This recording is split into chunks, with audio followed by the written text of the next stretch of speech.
Partnership special Zoom లో మీరందరూ కూడా చేరి వచ్చినందుకు మిమ్మల్ని ప్రభు నామములో ఆహ్వానిస్తా ఉన్నాను. ఈరోజు నాకు ఈ అంశమును మాట్లాడమని నాకు సమయం ఇచ్చినటువంటి పార్ట్నర్షిప్ ఇండియా డైరెక్టర్ గారు, ఫౌండర్ గారు అయినటువంటి కృష్ణ గారికి, మన partnership India administrator Prasanna Kumar గారికి నా ప్రత్యేకమైన వందనాలు తెలియపరుస్తా ఉన్నాను. ఈరోజు ఈ ప్రోగ్రామ్ని చక్కగా నడిపిస్తున్న సిస్టర్ సుభాషిణి గారికి ఈ సమయాన్ని నాకు ఇచ్చినందుకు వారికి ప్రత్యేకమైన వందనాలు తెలియపరుస్తా ఉన్నాను. ఈ అంశమును మనము ఎన్నో సంవత్సరాల నుంచి పార్ట్నర్షిప్ ఇండియా స్పెషల్ జూమ్లోను, సిబిఎం క్లాసెస్లో కానీ, డిటిహెచ్ కోర్సులో కానీ అనేక సందర్భాల్లో ఫ్యామిలీ ఆల్టర్ మీద ఫ్యామిలీ ప్రేయర్ అంశంను చాలాసార్లు కూడా మనం వింటూ వచ్చాం. ప్రార్థన అనేది మన జీవితానికి ఆధారమై ఉన్నది కాబట్టి ఎన్నిసార్లు మనము ఈ ప్రార్థన గురించి నేర్చుకున్నా, ప్రార్థన చేసే జీవితం మనలో ఇంకా పొదువుగా ఉందని చెప్పాలి. సో ఈరోజు ఈ విషయంలో మనం కొంత మేల్కొని మన కుటుంబాలలో ఈ ప్రార్థన ఆగిపోతుందేమో, ప్రార్థన కొనసాగలేకపోతుందేమో, ప్రార్థన కంటిన్యూ చేయటానికి ఆటంకాలు వస్తున్నాయేమో, మన వ్యక్తిగత కుటుంబ భార్యాభర్తల విషయాల్లో ఈ ప్రార్థనలేమి కనిపిస్తుందేమో, మన పిల్లల జీవితంలో ఇంకా ప్రార్థన తర్పీదు నేర్చుకోలేదేమో, మన సమస్యలకు పరిష్కారం దేవుని దగ్గర నుంచి వస్తుందని మనం ఇంకా విశ్వసించలేకపోతున్నామేమో, ఇలాంటి మూలమైనటువంటి పాఠాలు మనం నేర్చుకోవటానికి పార్ట్నర్షిప్ ఇండియా పరిచర్య మనకెంతగానో సహాయం చేస్తూ వస్తున్నది. దానికి మనం నిండు కృతజ్ఞతలు ఆర్గనైజేషన్కి మనం అందించాలి. ఈ ఉదయకాల సమయంలో నాకు ఇవ్వబడినటువంటి కొద్ది సమయంలో ఫ్యామిలీ ప్రేయర్ అనేటటువంటి అంశాన్ని మీకు తెలియదని కాదు, మీరు ప్రార్థనలో అద్భుతంగా కొనసాగుతూ ఉన్నారు. చాలామంది చాలా సమస్యలు పరిష్కారం అవ్వట్లేదంటే చాలా ప్రార్థనలో లోపాలు ఉన్నాయని కూడా మనకి అర్థమవుతున్నాయి.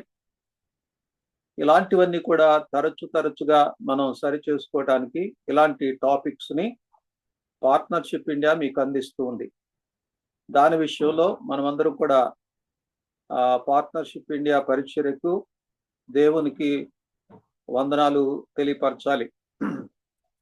ఇక్కడ నేను ఈరోజు బేసిక్ చాలా విషయాలు అంతకుముందే కుటుంబ ప్రార్థన గురించి పరిచయం చేశాం. క్రీస్తు కేంద్రిత కుటుంబము, వాటి పునాదుల గురించి మనం నేర్చుకుంటూ వచ్చాం. ప్రతి కుటుంబంలో కూడా లేఖనాలు ఆధారాలు చూసాం. ప్రతి కుటుంబం యొక్క ప్రార్థన వలన కలిగే ఆ కుటుంబము ప్రయోజనం పొందటం చూసాం. ప్రార్థన మానివేస్తే వచ్చే నష్టాలు, అనేకమైనటువంటి ఇబ్బందులు, అనేక సమస్యలు మనం చూసాం. కుటుంబ ప్రార్థన కలిగే ఆటంకాలలో మనం ఏ విధంగా ముందుకు వెళ్ళాలో కూడా చూసాం. అయితే ఈరోజు ఒక నూతనమైనటువంటి విధానంలో అసలు ఎందుకు మనము ఈ ప్రార్థనని దేవుడు కోరినట్లుగా చేయలేకపోతున్నాం, సమస్యలు ఇంకా సమస్యలుగానే ఎందుకు మిగిలిపోతున్నాయి, మన జీవితంలో కుటుంబాలు చూసినప్పుడు ఎందుకు పిల్లలు తల్లిదండ్రుల మాటకు లోబడలేకపోతున్నారు, తల్లిదండ్రులు పిల్లల్ని పెంచలేకపోతున్నారు, సమాజము ఎంత ప్రభావితం చేస్తుందో మనం చూస్తా ఉన్నాం. సమాజంలో ఉన్నటువంటి అనేక రకాలైనటువంటి పరిస్థితులు మన పిల్లల్ని, మన కుటుంబాన్ని అటాక్ చేయటం మనం చూస్తున్నాం. ఇలాంటి సందర్భంలో కుటుంబ ప్రార్థన దాని విలువ తగ్గటం లేదని మనం నేర్చుకుంటున్నాం. దాన్ని కొనసాగిస్తే మనకు వచ్చే మేళ్ళు ఎంత అద్భుతంగా ఉంటాయో ఈరోజు మనం నేర్చుకోబోతున్నాం. ఈరోజు స్క్రీన్ మీద ఏ విధమైనటువంటి మ్యాటర్ మీకు కనిపించదు, కానీ నేను చెప్పే విషయాలన్నీ కూడా మీరు జాగ్రత్తగా నోట్ చేసుకోవాలని మనవి చేస్తున్నాను. నేను చెప్పే విషయాలన్నీ కూడా మీరు అర్థం చేసుకోవాలని నేను కోరుతా ఉన్నాను. చివరిగా మీకు ఒక 20 నిమిషాలు మీకు ఉన్న సందేహాలు ప్రార్థన మీద, కుటుంబ ప్రార్థనలో ఉన్న లోటుపాట్లన్నీ కూడా మనము సరిదిద్దుకోవటానికి, ఎలాంటి విషయాల్లో మీరు ఎదుర్కొంటున్నారు, మీకు ఎంత నష్టం కలుగుతుంది, ఈ విషయాలన్నీ కూడా మీరు పంచుకోవటానికి మీకు సమయం ఇవ్వబడుతుంది. సో ఈరోజు ఈ యొక్క ఫ్యామిలీ ప్రేయర్ గురించి లేదా కుటుంబ ప్రార్థన అనేటటువంటి ఈ వినూతనమైన టాపిక్ ని నేర్చుకోవటానికి నేను మత్తయి సువార్త 7వ అధ్యాయం, మత్తయి సువార్త 7వ అధ్యాయము 24వ వచనం నుంచి 29 వరకు నేను చదువుతున్నాను. జాగ్రత్తగా గమనించండి. మత్తయి సువార్త 7వ అధ్యాయము 24వ వచనం నుంచి 29 వరకు ఉన్న లేఖన భాగాలు చదువుతున్నాను. కాబట్టి ఈ నా మాటలు విని వాటి చొప్పున చేయు ప్రతివాడును బండ మీద తన ఇల్లు కట్టుకునిన బుద్ధిమంతుని పోలియుండును. వాన కురిసెను, వరదలు వచ్చెను, గాలి విసిరి ఆ ఇంటి మీద కొట్టెను, గాని దాని పునాది బండ మీద వేయబడెను కనుక అది పడలేదు. మరియు ఈ నా మాటలు విని వాటి చొప్పున చేయని ప్రతివాడు ఇసుక మీద తన ఇల్లు కట్టుకునిన బుద్ధిహీనుని పోలియుండును. వాన కురిసెను, వరదలు వచ్చెను, గాలి విసిరి ఆ ఇంటి మీద కొట్టెను, అప్పుడది కూలబడెను, దాని పాటు గొప్పదని చెప్పెను. యేసు ఈ మాటలు చెప్పి ముగించినప్పుడు జనసమూహములు ఆయన బోధకు ఆశ్చర్యపడుచుండిరి. ఏలయనగా ఆయన వారి శాస్త్రుల వలె కాక అధికారం గల వాని వలె వారికి బోధించెను. చిన్న ప్రార్థన చేసుకుందాం. పరిశుద్ధుడు అయిన తండ్రి, చదవబడినటువంటి లేఖనాలని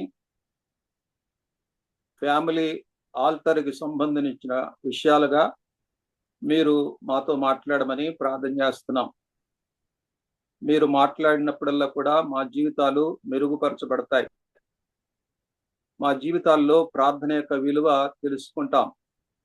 ప్రార్థన ద్వారా మాకు వచ్చే చిక్కులు, ఆటంకాలు తొలగించుకోవటానికి మాకు ప్రార్థన సహాయపడుతుంది. ప్రార్థన ఆలకించువాడవి. మీ యొక్క నామము గొప్పది. మీలో శక్తి ఉంది. ఆ శక్తిని మాలో మీరు ఉంచినందుకై కృతజ్ఞతలు చెల్లిస్తా ఉన్నాం. పార్ట్నర్షిప్ ఇండియా జూమ్లో ప్రత్యేకంగా ఈరోజు ఈ టాపిక్ ద్వారా అనేక మంది ప్రార్థనలో కొనసాగటానికి వారికి మంచి నిర్ణయాలు, మంచి ఆలోచనలు దయచేయండి. బిడ్డలను దీవించి పంపించండి. మా ప్రతి సమస్యకు ప్రార్థన జవాబిస్తుంది అనే విషయంలో మేము ముందడుగు వేయటానికి నీ కృప దయచేయమని, మమ్మలను మీ చేతులుగా అప్పగించుకుంటూ దీవించి కనికరించమని యేసు పరిశుద్ధ నామములో స్తుతులర్పించి ప్రార్థిస్తున్నాము తండ్రి. ఆమేన్. క్రీస్తునందు ప్రియ ప్రార్థనా యోధులందరికీ ఈరోజు జూములో ప్రార్థనకి చేరువచ్చిన మీ అందరికీ కూడా మరొకసారి అభివందనాలు తెలియపరుస్తూ, ఈ మత్తయి సువార్త 7వ అధ్యాయంలో మనం గమనించినప్పుడు ఇది ప్రభువైన యేసుక్రీస్తు వారు కొండ మీద చేసిన ప్రసంగంలో చాలా ప్రాముఖ్యమైనటువంటి ఒక ప్యారబుల్, ఉపమానం. ఈ ఉపమానాన్ని గురించి చాలా స్పష్టంగా చెప్తున్న మాటల గురించి మనం ఆలోచించేటప్పుడు ఒక తీర్పు గురించి మాట్లాడుతూ ఉన్నాడు. ఈ అధ్యాయం అంతా కూడా ఆ తీర్పు గురించి మాట్లాడుతున్నాడు. తన చుట్టూ ఉన్న ప్రజలకి, శిష్యులకి అనేక మంది అధికారులకి, శాస్త్రులకి, పరిచయులకి ఈ విషయం అర్థం అవటం కోసం, వారి జీవితంలో చాలా విషయాలు నేర్చుకోవటం కోసం, వారి జీవితాన్ని కట్టుకోవటానికి, వారి యొక్క గృహములో ప్రభువుకి స్థానం ఇవ్వటానికి ఒక ప్రాముఖ్యమైన విషయాలు కొండ మీద చేసిన ప్రసంగం చాలా విలువైనదిగా ఇక్కడ మత్తయి రాస్తూ ఉన్నాడు. ఇక్కడ జడ్జిమెంట్ ఎవరికంటే, ఇతరులను తీర్పు తీర్చడాన్ని ఎవరైతే ప్రస్తావిస్తారో వారి గురించి తీర్పు తీరుస్తాడు. అంటే కుటుంబంలో భార్య భర్తలు కావచ్చు, కుటుంబంలో పిల్లలు కావచ్చు, కుటుంబంలో ఎల్డర్స్ కావచ్చు, వీరెవరికి కూడా ఇతరుల మీద తీర్పు తీర్చడానికి అధికారం లేదని చెప్పాడు. రెండవది, కుటుంబంలో ఉన్న భార్య భర్తలు, పిల్లలు అందరూ కలిసి దేవుణ్ణి ఏ సమస్య ఉన్నా, ఏ అవసరత ఉన్నా అడగాలి. మూడవది, 13వ వచనం నుంచి మనం 14వ వచనం వరకు చూస్తే, ఈ లోకములో అనేక మార్గాలు ఉన్నాయి. ఈ మార్గాలన్నీ కూడా నరకానికి తీసుకుని వెళ్తాయి. నేను చెప్పే మార్గము, నేను పరలోకం నుంచి వచ్చాను కాబట్టి మీరందరూ నాకు లోబడితే మీరు పరలోకానికి వెళ్ళటానికి నా ద్వారా తప్ప వేరే మార్గం లేదని చెప్పాడు. కాబట్టి యేసుక్రీస్తు వారిని కుటుంబాలు, పిల్లలు, కుటుంబంలో ఉన్న ప్రతి ఒక్కరు కూడా అనుసరించాలి. ఆ మార్గంలో ప్రయాణం చేయాలి. మనమంతా కూడా యాత్రికులం. ఇక 15వ వచనం నుంచి 23 వరకు మనం చూస్తే, ఈ లోకములో సత్యమైనటువంటి యేసుక్రీస్తు వారిని విడిచిపెట్టి అసత్యమైనటువంటి ఈ లోకములో ఎవరైతే జీవించాలని కోరుకుంటున్నారో వారికి తప్పకుండా తీర్పులోకి వస్తారు. కాబట్టి అసత్యాన్ని ఎవరైతే వింటారో, అసత్యాన్ని ఎవరైతే మాట్లాడతారో, అసత్యాన్ని గురించి ఎవరైతే బోధిస్తారో ఇలాంటి వారికి తీర్పు ఉంటుందని చెప్పకనే చెప్పాడు. తర్వాత ఇక చివరిది, ఆయన మాట వినకపోతే ఎలా ఉంటారో, విన్నటువంటి కుటుంబము, విన్నటువంటి పిల్లలు ఎలా జీవిస్తారో ఒక సాంప్రదాయకమైనటువంటి ఒక గృహాన్ని గురించి మాట్లాడుతూ ఉన్నాడు.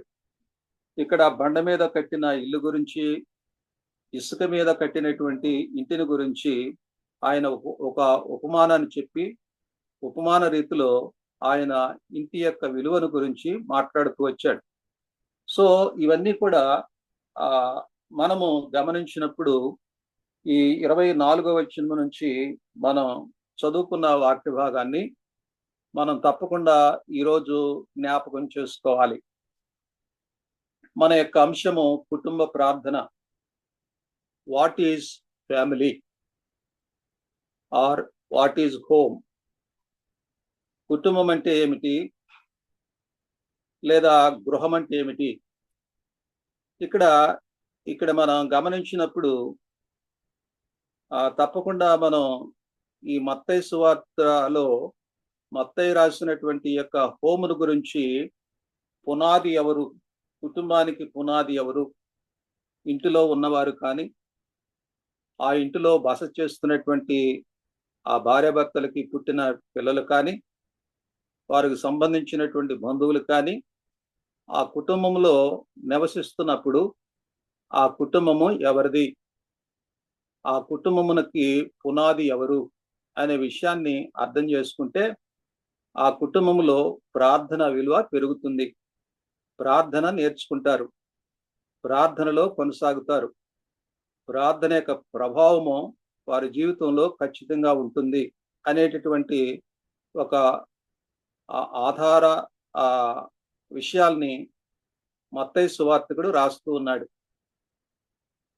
ఇక్కడ ఈ వచనాన్ని గమనించినప్పుడు పునాది ఎవరు అనే మాటకి మనం ఇంకా దేవుని గ్రంథంలో ఈ ఆలోచన చేసినప్పుడు, కొరింథీయులకు రాసిన మొదటి పత్రిక 3వ అధ్యాయం 11వ వచనంలో ఒక మాట కనిపెడుతుంది. నేనే చదువుతున్నాను, జాగ్రత్తగా మీరు పరిశీలన చేయండి. కొరింథీయులకు రాసిన మొదటి పత్రిక 3వ అధ్యాయము 11వ వచనం. వేయబడినది తప్ప మరి యొక్క పునాది ఎవడును వేయనేరడు. వేయబడినది తప్ప మరి యొక్క పునాది ఎవడును వేయనేరడు.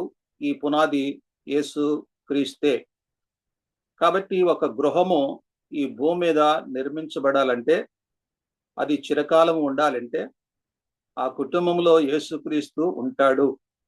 ఈ పునాదికి ఆధారము యేసుక్రీస్తు అని గ్రహించిన భార్యాభర్తలుగా, గ్రహించినటువంటి పిల్లలుగా ఉండటం అనేది దేవుడు కోరుతూ ఉన్నాడు.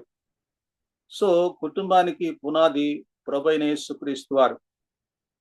ఇక రెండవది చూసినప్పుడు హెబ్రీయులకు రాసిన పత్రిక 3వ అధ్యాయం 3వ వచనం చూస్తే, ప్రతి ఇల్లు ఎవడైనా ఒకని చేత కట్టబడును, సమస్తమును కట్టినవాడు దేవుడే. ఈ లోకములో ప్రతిదీ కూడా మనిషి కట్టుకోవటానికి, పనిచేయటానికి సమర్థుడే.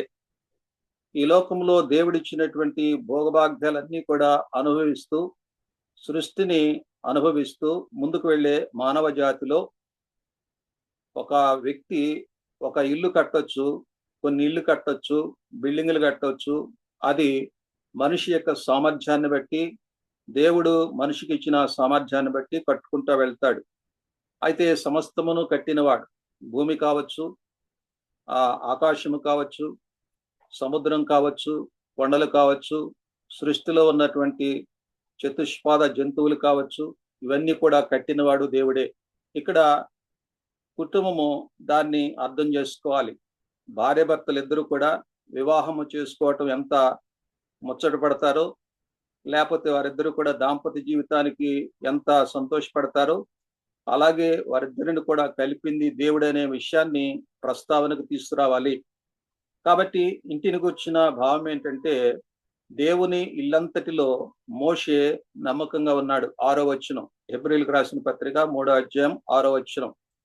అంటే దేవుని ఇంటిలో ఒక పురుషుడు నమ్మకంగా ఉన్నాడు, తన భార్య కూడా నమ్మకంగా ఉంటుంది. ఇది మనము ఈ లేఖనాలు గమనించినప్పుడు ఆ గృహము ఎవరిది, ఆ గృహములో ఉన్నవారు ఎవరికి సంబంధించిన వారు, వారు ఎలాంటి పనులు చేయాలి అనే విషయాన్ని మనం ఒక ఆర్డర్లో వస్తున్నాం. ఇంకా 6వ వచనం మనం చూస్తే, మనమే ఆయన ఇల్లు. మనం చాలాసార్లు కూడా దేవుని మందిరానికి వెళ్తున్నాం అని చాలా సందర్భాల్లో చెప్తాం. కానీ దేవుని మందిరానికి మనం వెళ్ళటం లేదు. మనమే దేవుని మందిరంగా, దేవుని ఆలయంగా ఉన్నాం, దేవుని ఇల్లుగా ఉన్నాం. కాబట్టి మనం ఎప్పుడైతే దేవుణ్ణి అంగీకరిస్తామో, భార్యాభర్తలుగా ఇద్దరు కలిసి ప్రార్థన చేసి వివాహంలోకి వస్తారో, ఆ గృహములో దేవుడు ఉంటాడు. దేవుడు ఉన్నప్పుడు వారిద్దరూ కూడా కలిసి ప్రార్థన చేసేటప్పుడు మంచి బిడ్డలు దేవుడు తన చిత్తములో ఉన్నటువంటి కుమార్తె కావచ్చు, కుమారుని కావచ్చు, వారిద్దరిని కూడా ఇస్తాడు. కాబట్టి మనమే ఆయన ఇల్లుగా ఉన్నాము, దేవుడు నివసించే గృహంగా ఉన్నామని అర్థమవుతుంది. కాబట్టి ఆ యొక్క మనిషి కట్టుకున్న ఆ యొక్క ఇంటిలో ఎవరుండాలంటే దేవుడు ఉండాలి. సమస్తానికి ఆధారం ఆయనే. కాబట్టి మనం కట్టుకున్నటువంటి ఇల్లు మనది కాదు అని గ్రహించాలి. మనం ఎంత డబ్బులు పోసి కోట్ల రూపాయలు పోసి కట్టుకున్నా అది దేవునికి సంబంధించిందే. దేవుడు సహాయం చేయకపోతే, ఈ సృష్టిలో ఆయన మనకి కృప చూపించకపోతే ఆ ఇల్లు కట్టాల్సినటువంటి అవసరత మనకు లేదు. ప్రతివాడు బండ మీద ఇల్లు కట్టాలి అనేది దేవుని యొక్క ఉద్దేశము. ఈ ఇల్లు నిలబడాలంటే బండ మీద కట్టాలి. బండ = యేసుక్రీస్తు వారు. యేసుక్రీస్తు వారి యొక్క మాటలు వినేవారి యొక్క గృహము బండ మీద కట్టినటువంటి ఇంటిలాగా ఉంటది. అది ఎప్పుడు కూడా నిలిచి ఉంటుంది. అది మనము గ్రాంధికంగా చూసినప్పుడు, వేదాంత పరంగా చూసినప్పుడు తప్పకుండా ఇంటికి పునాది క్రీస్తు. ఆ ఇంటిలో యేసుక్రీస్తు ఉంటాడు. యేసుక్రీస్తు ఉన్న ఇంటిలో ఏ కొరత ఉండదు అనేటటువంటి అర్థాలు ఇక్కడ మనం చూడకనే చూస్తున్నాం. అందుకనే నా మాట విని వాటి చొప్పున చేయు ప్రతివాడు ఇసుక మీద కట్టుకునిన బుద్ధిహీనుని పోలి ఉండడు. కాబట్టి ఈ ఇల్లు నిలబడే ఇల్లా, లేకపోతే ఈ ఇల్లు పడిపోయే ఇల్లా అనేటటువంటి మాటలు మనం చూసినప్పుడు, ఆ ఇంటిలో ప్రార్థనలు జరగాలి, ఆ ఇంటిలో ప్రభువైన యేసుక్రీస్తు నివసించాలి, ఆ యేసుక్రీస్తు మాట ప్రకారం జీవించాలి అనేటటువంటి ఒక పద్ధతిని, ఆలోచనని మనము ఉపోద్ఘాతంలో చెప్పుకుంటా వెళ్తూ ఉన్నాం. ఇక చివరిది మనం చూస్తే 127వ కీర్తన 1వ వచనంలో ఏమన్నాడంటే, యెహోవాయే ఇల్లు కట్టేవాడు. ఇక నో ఆప్షన్. యెహోవాయే ఇల్లు కట్టేవాడు. ఆయన కట్టించకపోతే కట్టేవారి ప్రయాసము వ్యర్థము. అది ఇసుక మీద కట్టిన వాలిని పోలి ఉంటుంది. అంటే దేవుణ్ణి ఆధారం చేసుకోకుండా భార్య భర్తలు ఏ పని చేసినా, పిల్లలను కనినా, ఆ పిల్లలు వారికి అందుబాటులో ఉండరు, దేవుని మహింపరచలేరు, ఆ గృహము దేవునికి ఉపయోగకరంగా ఉండదు అనేటటువంటి శేషాన్ని మిగులుస్తూ ఉన్నాడు ఇక్కడ. కాబట్టి యెహోవాయే ఇల్లు కట్టేవాడు, ఆయన కట్టించకపోతే కట్టేవారి ప్రయాసము వ్యర్థము. కాబట్టి ఇక్కడ మనం క్రోడీకరించి దీనికి సమాధానం చెప్పుకోవాలంటే, ఆయనే కడతాడు, ఆయనే కాపాడుతాడు. ఇంటిని కట్టేవాడు ఆయనే, ఇంటిని కాపాడేవాడు ఆయనే. కాపాడటంలో ఇక్కడ మెలకువలు గమనించినప్పుడు లోకము చెడ్డదిగా ఉంది, లోకము భయంకరంగా ఉంది, లోకమంతా కూడా పాడైపోయింది, లోకములో ఉన్నవారందరూ కూడా పాపము చేత అపరాధముల చేత చనిపోతూ ఉన్నారు. ఇలాంటి సందర్భములో వివాహములోకి వచ్చేవారు ఇద్దరు కూడా భార్య భర్తలుగా స్వీకరించి వారు కుటుంబ వ్యవస్థలోకి వచ్చే ముందే వారు ప్రభువుని అంగీకరించాలి. వారిద్దరు కూడా ప్రభువుని అంగీకరించినటువంటి జీవితాలతో వారి జీవితాన్ని కట్టుకోవాలి. నెంబర్ 1. నెంబర్ 2, వారి పిల్లలు కూడా దేవుని చేత, దేవుని కృప చేత ఆశీర్వదించబడి పిల్లల్ని అనుగ్రహిస్తాడు. కాబట్టి గర్భఫలము యెహోవా ఇచ్చు బహుమానం. ఆ కుటుంబం అంతా కూడా దేవుని చేత, దేవునిలో, దేవుని కొరకు అది కొనసాగుతూ ఉన్న కుటుంబముగా కట్టబడుతూ ఉంది. ఈ కుటుంబాన్ని గురించి మాట్లాడుతున్నాం. ఈ కుటుంబాన్ని గురించి ఈ రోజు మాట్లాడుతున్నాం.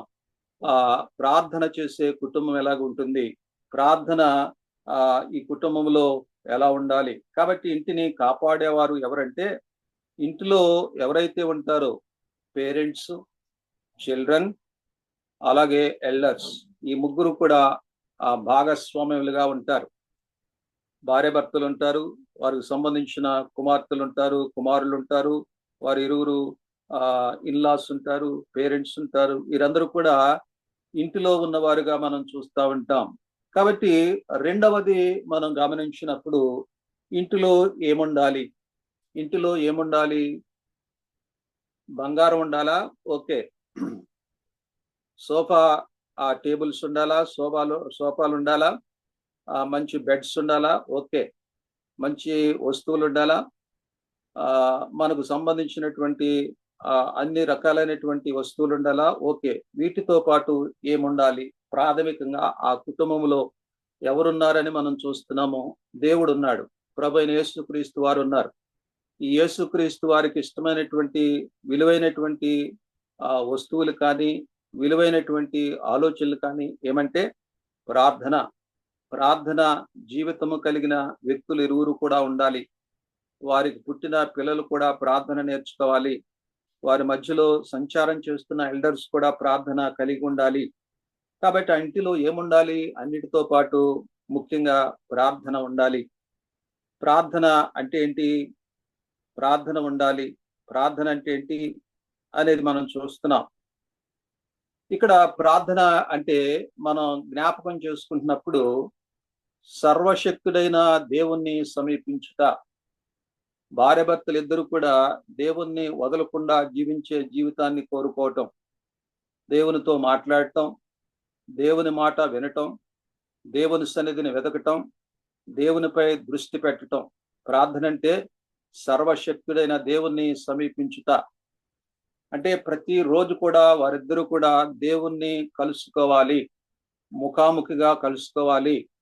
ఇద్దరు కూడా దేవుని పిల్లలు. ఇద్దరు పిల్లలు కలిగి ఉండి నిర్మించబడిన దేవుని గృహమది. దేవుని ఇంటిలో ప్రార్థన ఉండాలి.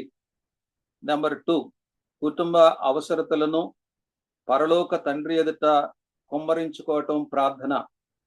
వారికి ఏ కష్టం ఉన్నా, నష్టం వచ్చినా, పిల్లలు చదువుకోలేకపోయినా, పిల్లలు మాట్లాడకపోయినా, మాటలు విధేయత చూపించకపోయినా, వారికి ఉన్న ఆ సమస్యను పరలోకపు తండ్రి ఎదుట వారిద్దరూ కూడా కలిసి కుమ్మరించుకోవాలి. చదివితే ప్రార్థన రాదు, విశ్వాసంతో ప్రార్థిస్తే దేవుని నుంచి జవాబు వస్తుంది.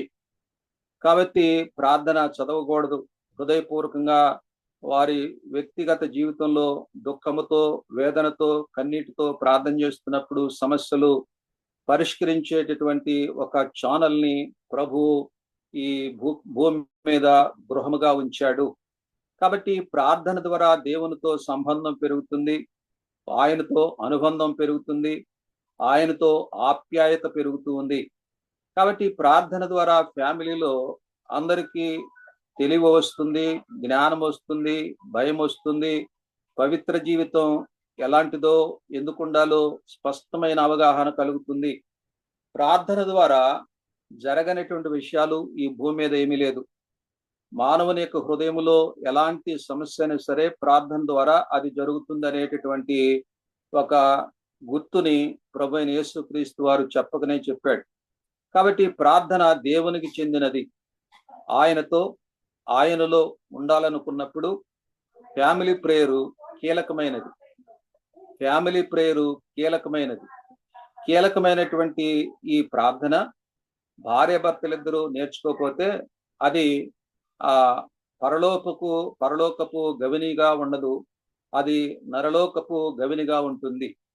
కాబట్టి సమస్యలతో బ్రతికే కంటే సమస్యలను తీర్చుకొని బ్రతకటం మేలు అని పరిశుద్ధాత్మ దేవుడు కుటుంబంలో ఉన్న భార్యాభర్తలకు చెప్పకనే చెప్తాడు.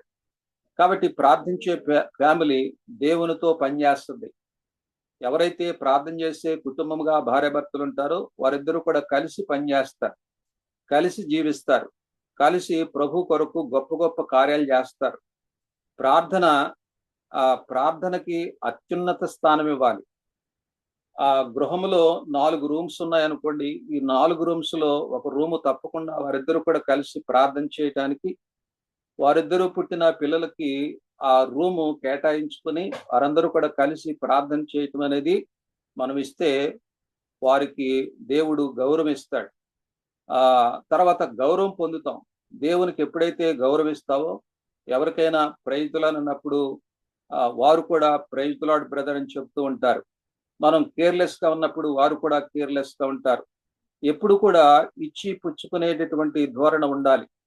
ప్రభు మనతో ఉన్నప్పుడు, ప్రభు ఏమై ఉన్నాడో మనకు తెలిసినప్పుడు, ఆయన ఎంత శక్తిమంతుడో మనకు తెలిసినప్పుడు తప్పకుండా మనం ప్రార్థనలో అత్యున్నత స్థానం ప్రార్థనకి ఇస్తాం. అత్యున్నతమైనటువంటి గౌరవాన్ని ప్రార్థనలో ఆయనకి ఆరోపిస్తాం. ప్రార్థించే ఫ్యామిలీలో జరిగే విషయాలు ఏమిటంటే, దేవుని చిత్తాన్ని గ్రహించడానికి ప్రార్థన ఉపయోగపడుతుంది. దేవుని చిత్తం ఏంటి? నా జీవితంలో, నా భార్య జీవితంలో, నా కుమారుని జీవితంలో, నా కుటుంబ జీవితంలో, నేను చేసే పరిచర్య జీవితంలో, నేను వెళ్ళేటటువంటి ఉద్యోగ విషయంలో, నేను చదువుకున్నటువంటి చదువు విషయంలో, నా పిల్లలు చదువుకుంటున్నప్పుడు దేవుని చిత్తం ఏంటో గ్రహించడానికి ప్రార్థన ఒక్కటే ఉపకరిస్తుంది. ఎవరి దగ్గరికి వెళ్ళాల్సిన అవసరం లేదు, ఎంతో డబ్బు ఖర్చు పెట్టాల్సిన అవసరం లేదు. సింపుల్ గా నీవు కేటాయించుకున్న నీ రూములో ఫ్యామిలీ ఆల్టర్ దగ్గర ప్రభు సన్నిధానములో మోకరించి కన్నీరు కారిస్తే దేవుని చిత్తం ఏంటో చెప్తాడు. అది కావాలా నీకు? అది నిజంగా దేవుడు ఇవ్వగలడా?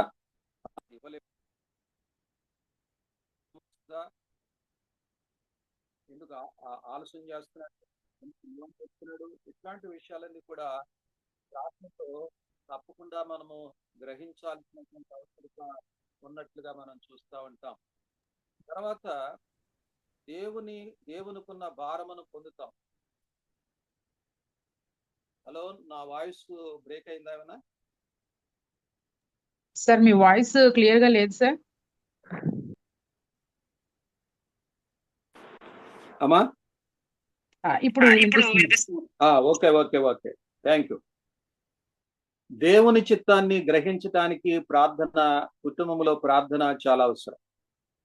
దేవునికున్న భారము నీ జీవితంలో కానీ, నీ పిల్లల జీవితంలో కానీ, ఈ మానవ లోకములో కుటుంబం ఏం చేయాలో దేవునికున్న భారాన్ని ప్రార్థనలో నీకు తెలియపరుస్తాడు. మనుషుల మీద ఉన్న ఉగ్రతను తీసివేయమని ప్రార్థన చేయటానికి నీకు సహాయం చేస్తాడు, అవకాశం ఇస్తాడు. దేవుని చిత్తము గ్రహించగలము, దేవునికున్న భారమును మనం పొందగలము. దేవుని ఉగ్రత విషయములో ప్రజలందరి మీద వచ్చే ఉగ్రతను తీసివేయమని ప్రార్థన చేసినప్పుడు ఆ ఉగ్రతను ఆయన తీసివేస్తాడు, లేకపోతే కొంతకాలం అది పోస్ట్ పోన్ చేస్తాడు. తర్వాత ప్రార్థన చేసేటటువంటి కుటుంబం ఎక్కడైతే ఉంటుందో ఆ సింహాసనాన్ని కదిలించే ప్రార్థనగా ఉంటుంది. అంటే దేవుని యొక్క సింహాసనమును కదిలించగలిగిన శక్తివంతమైన ప్రార్థన మనకు దేవుడు ఇచ్చాడు. సో మనం చేసే ప్రార్థన చాలా పవర్ఫుల్ ప్రేయర్. దేవుడు అనుగ్రహించిన పనిని చేయటానికి సహాయపడుతూ ఉంది. దేవుడు అప్పగించిన పనిని ఏదైనా మనకు సహాయం చేయాలంటే, ఎవరైనా సహాయం చేయాలంటే అది కేవలము ప్రార్థనే. మనుషులు నిరుపయోగంగా ఉండొచ్చు, మాట ఇచ్చిన వారు తొలగిపోవచ్చు, లేకపోతే మనకున్నటువంటి ఆప్యాయత కలిగిన వారు మన యొక్క మనవి మన్నించలేకపోవచ్చు. కానీ నువ్వు అడిగే దేవుడు నీ ప్రార్థనకి జవాబిస్తాడు అనే విషయాన్ని ఇంటిలో నేర్చుకోవాలి, భార్యాభర్తలు నేర్చుకోవాలి. దాన్ని పిల్లలకు నేర్పించేటటువంటి పనిలో ముందుకు వెళ్ళాలి. తర్వాత చీకటి శక్తులను పోరాడి జయించటానికి ప్రార్థన ఒక్కటే మనకి ఆధారము. ప్రార్థనతో సాతానుని, లోకాన్ని, మరణమును, పాపమును, ఈ లోక సంబంధమైనటువంటి చెడు క్రియలను మనము దూరపరచటానికి ప్రార్థన మనకి ఆధారంగా కనిపిస్తా ఉంది. ఇక రెండవది, అనుదిన జీవితంలో అవసరమైన వివిధ ప్రార్థనలు మనం గమనించినప్పుడు ప్రతిరోజు కూడా మనం చాలా రకాలైనటువంటి ప్రార్థన చేస్తూ ఉంటాం. వాటిలో ఈరోజు ఫ్యామిలీ ఆల్టర్కు సంబంధించిన 3 పద్ధతులు మనం పాటిస్తే చాలా బాగుంటుంది. ఒకటి, ఒంటరి ప్రార్థన. ఒకవేళ నేను కొన్నిసార్లు పరిచర్య కొరకు ఈత మొక్కలు వెళ్ళినా, నరసాపురం వెళ్ళినా, పార్వతీపురం వెళ్ళినా, విజయనగరం వెళ్ళినా, విజయవాడ వెళ్ళినా, ఆ రాత్రి నేను రాకపోయినప్పుడు ప్రార్థన ఆల్టర్ని పాస్టమ్ గారు ప్రార్థనకు ఎదురు చూస్తారు. ప్రార్థన 3 సార్లు చేస్తాము, బిజీగా ఉన్నాను, నేను ప్రార్థనకి అవకాశం ఇవ్వలేకపోతున్నాను అనేటటువంటి ధోరణ ఎప్పుడు కూడా మేము చేయలేదు.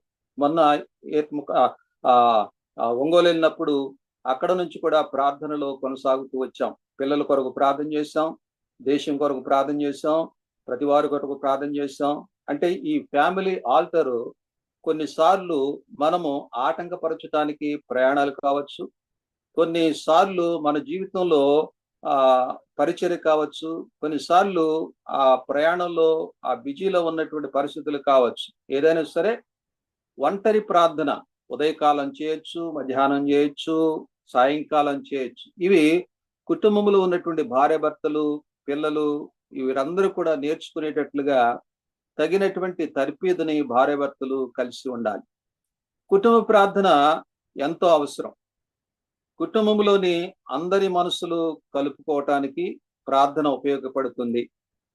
అరమరిక లేకుండా ప్రార్థన చేస్తాం, భయం లేకుండా ప్రార్థన చేస్తాం, యథార్థంగా ప్రార్థన చేస్తాం, మనస్ఫూర్తిగా ప్రార్థన చేస్తాం, చెడు ఆలోచన లేకుండా ప్రార్థన చేస్తాం. కుటుంబానికి కాపుదల ఇస్తుంది. కుటుంబంలో అందరి మనస్సులను కలుపుకుని వెళ్ళేటట్లుగా చేస్తుంది ప్రార్థన. కుటుంబానికి సంతోషాన్ని కలిగిస్తుంది.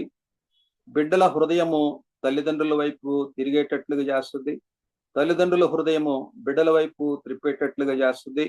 కుటుంబ ప్రార్థన లేని ఇల్లు కంచె లేని పొలము వంటిది. ఒక పొలం ఉంది, దానికి కంచె లేదు. చాలా వేల రూపాయల ఖర్చు పెట్టి విత్తనాలు వేస్తావు. ఆ విత్తనాలు ఏదో పొరపాటున మరి పశువులు రాకపోతే, దొంగలు రాకపోతే, ఇంకా ఏదైనా జరగకపోతే అది మొలిచి పెద్దవి అవుతాయి. అప్పుడు ఆ కంచె ఆ పొలానికి కంచె లేని స్థితిని చూసి బాగా ఏపుగా పెరిగినటువంటి ఆ యొక్క మరి ఆ తోటలోకి వచ్చి అనేకమైన వాటిని అనేకమైన జంతువులు కావచ్చు, అనేక రకాలైనటువంటి పరిస్థితులు కావచ్చు, మనుషులు కావచ్చు, వాటన్నిటిని కూడా తీసుకుని వెళ్ళి నీకు నిరుపయోగంగా చేస్తా ఉంది. అలాగే కుటుంబంలో ప్రార్థన లేని ఇల్లు కంచె లేని పొలము వంటిదిగా అయిపోతుంది, బీడుగా ఉంటది. ప్రార్థన లేమి కలుగుతుంది, వాక్య ధ్యానం ఉండదు. ప్రార్థన ఎప్పుడైతే ఉండదో వాక్య ధ్యానం ఉండదు. వాక్య ధ్యానం లేకపోతే సహవాసం ఉండదు. సహవాసం ఉండకపోతే పాపము లోపలికి వచ్చేస్తుంది. పాపం ఎప్పుడైతే వస్తుందో యథార్థత ఉండదు, పవిత్రత ఉండదు. ఇవన్నీ కూడా ఛానల్గా ఒకటికొకటి మన జీవితంలో వస్తుంది. దీపము లేని గది వంటిది, దీపము లేని గది వంటిది. అంటే ఒక ఇంటిలో మనము వెలుగు చూడాలంటే లైట్ వేసుకుంటాం. చీకటిలో ఎప్పుడు కూడా కూర్చోం. చీకటిలో కూర్చునే వారి యొక్క వైఖరి ఎలా ఉంటుందంటే, వారు వెలుగును చూడటానికి ఇష్టపడరు. ఎప్పుడు కూడా చీకటి ఆలోచనలోనే ఉంటారు. కాబట్టి వారికి వెలుగు అవసరం లేదు. కాబట్టి ఇల్లు కంచె లేని పొలం వంటిదిగా ఉంటుంది ప్రార్థన లేకపోతే దీపం లేని గది వంటిదిగా ఉంటుంది. సో భార్యాభర్తలు ప్రార్థన, ఒకటేమో ఒంటరి ప్రార్థన మనం చూసాము, రెండవది కుటుంబ ప్రార్థన చూసాము, మూడవది భార్యాభర్తల ప్రార్థన. కలిసి ఉన్నప్పుడు కలిసి ప్రార్థన చేయాలి. భార్యాభర్తలు ప్రార్థించినప్పుడు ఇద్దరు హృదయాలు కలుస్తాయి. వేరువేరైనప్పుడు తమ సొంత తలంపులు కలిసి ఒకటవుతాయి. వేరుగా ఉన్నప్పుడు ప్రార్థన ఒకటి చేస్తుంది. యూనిటీ, వన్నెస్, వన్ స్పిరిట్ అనే మాటలు ప్రార్థన ద్వారానే సాధ్యమవుతుంది. ఇద్దరి మధ్య సంతోషము, సమాధానం వస్తుంది. భార్యాభర్తలు ప్రార్థన బిడ్డలకు గొప్ప కాపుదలుగా ఉంటాయి. ఇంటిలో మనస్పర్ధలకు తావుండదు. ఇంటిలో సాతానుకి స్థలం ఉండదు. గొప్ప ప్రార్థనలు చేయకుండా నీవు గాని నేను గాని మన కుటుంబంలో ఎవరైనా కానీ దేవుని కోసం గొప్ప పని చేయలేం. దేవుని కోసం ఏదైనా గొప్ప పని చేయాలంటే త్రూ ప్రేయర్, బై ప్రేయర్. ఎందుకంటే ఆ గొప్ప ప్రార్థనలే ఆ గొప్ప ఆత్మీయ ఉజ్జీవానికి దారి తీస్తాయి అని ప్రార్థనాపరుడైనటువంటి ఈఎం బౌండ్స్ గారు తెలియపరిచారు. ఏం చెప్పాడంటే, గొప్ప ప్రార్థనలు చేయకుండా నీవు దేవుని కోసం గొప్ప పని చేయలేవు. ఎందుకంటే ఆ గొప్ప ప్రార్థనలే ఆ గొప్ప ఆత్మీయ ఉజ్జీవానికి దారి తీస్తాయి.